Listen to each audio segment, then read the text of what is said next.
Alright guys, here's what we got today. Got this 10-ton Lennox unit here that doesn't want to cool. Looks like it's a 10-ton. I'm guessing it was manufactured in 01. My thermostat right now is set to 68. I had to pull the condensing fan cover off because I couldn't feel any air coming out, and I just wanted to verify that our condensing fan motor wasn't running. Look what I found. We got our Run Cat Bandit there. So that's pretty exciting, huh? Look at that crap job, man. I'm almost afraid to touch it. So anyway, I've kind of been poking around here a little bit before I turn the camera on. And initially what we have here is our 24 fault code, which is the S88 low pressure switch. S88 low pressure switch, right there, bango bango.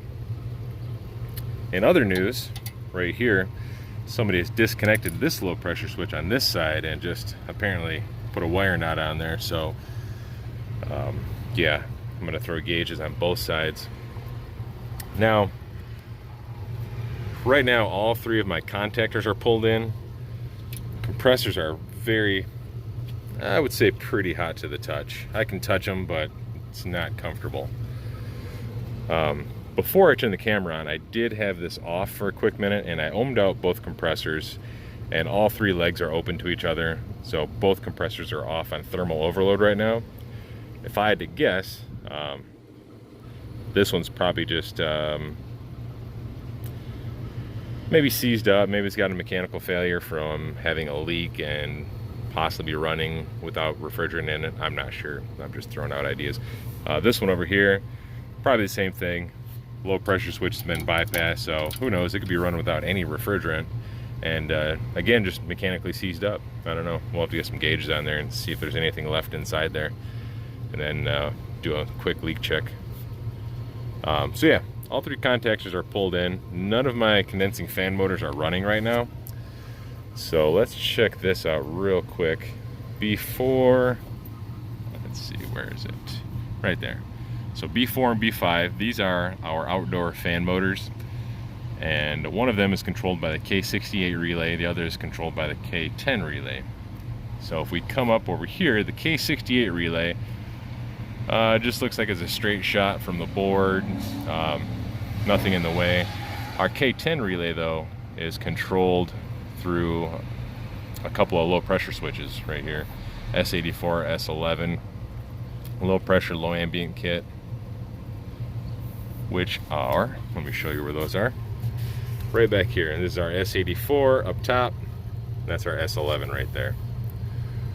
Now obviously with our compressors not running, we're not going to have any discharge pressure, so that is why I'm assuming this condensing fan motor over here is off.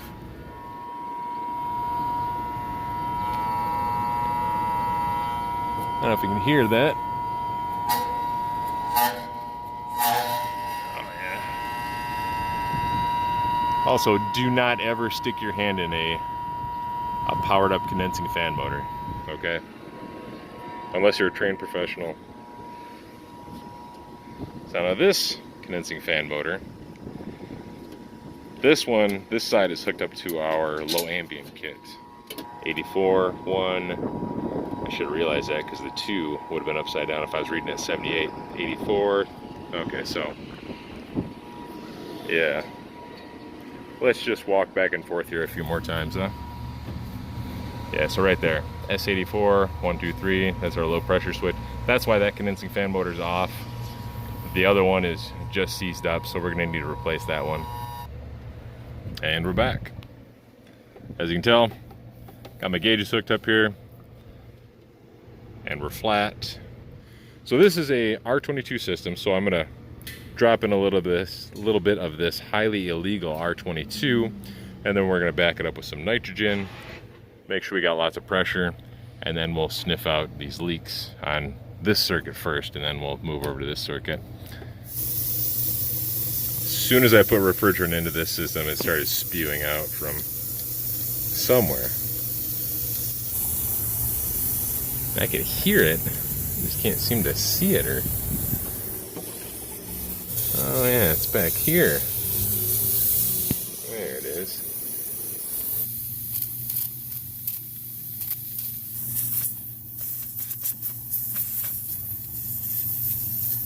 That is messy. That was a pretty easy leak to find. Let's get started on this side. Alright guys, so we are on this circuit, which I believe is circuit number 1. And it was flat, nothing in there. So I dropped in a little bit of R22 and I pressurized it to just above 150 psi. So, nothing obvious like the last leak way over there. Alright guys, so kind of boring. This side, I wasn't able to find a leak. I even took my manifold off here just to check my Schrader ports. I didn't find an active leak anywhere. Swept the evaporator, swept the condenser, swept as much of the line set as I could. Nothing, so I'm not sure where the refrigerant went. I guess it all just got used up in the refrigeration process, huh?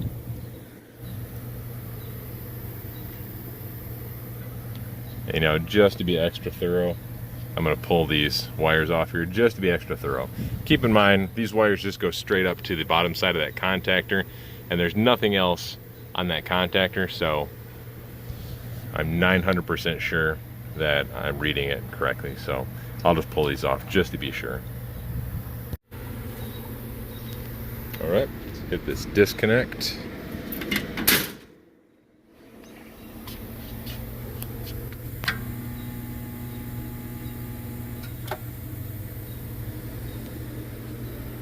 All right, well, hopefully that picked up on camera. But initially my inrush current was about 303 amps, and then it settled down to about 90 before the thermal cut out. So that compressor is also mechanically seized. Yeah, so let's keep in mind this unit's 20 years old. Both compressors are failed. I have a pretty bad leak over there. It's going to require some repiping. Change out the filter dryers. The one condensing fan motor over on that side is bad. I'm going to have to replace that condensing fan motor. I don't like the look of any of these contactors, so we'll do all 3 contactors, capacitors for our new condensing fan motors, new ice cube relays back there, and then we can verify operation after that.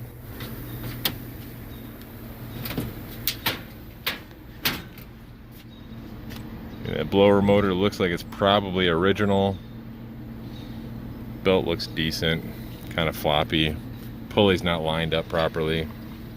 Look at the the sheave, whatever you want to call it.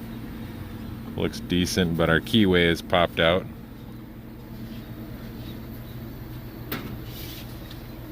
You know what?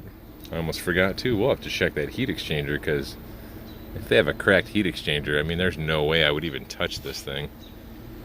It would make no financial sense to do everything to this unit to get it up and running. So let's go check that heat exchanger real quick before I completely condemn it and then start a quote to repair it. All right, guys, here's our heat exchanger. Now, I don't see any actual cracks. I mean, don't get me wrong, heat exchanger by any means does not look healthy, but I don't see any actual open cracks in this. However, based on the condition, the amount of rust buildup on there, I would still quote to replace that heat exchanger, which I'm going to notate in my quote when I get my long list of components it needs to get back up and running. So, yeah. I think you guys will agree that it's probably makes more sense just to replace the unit, right?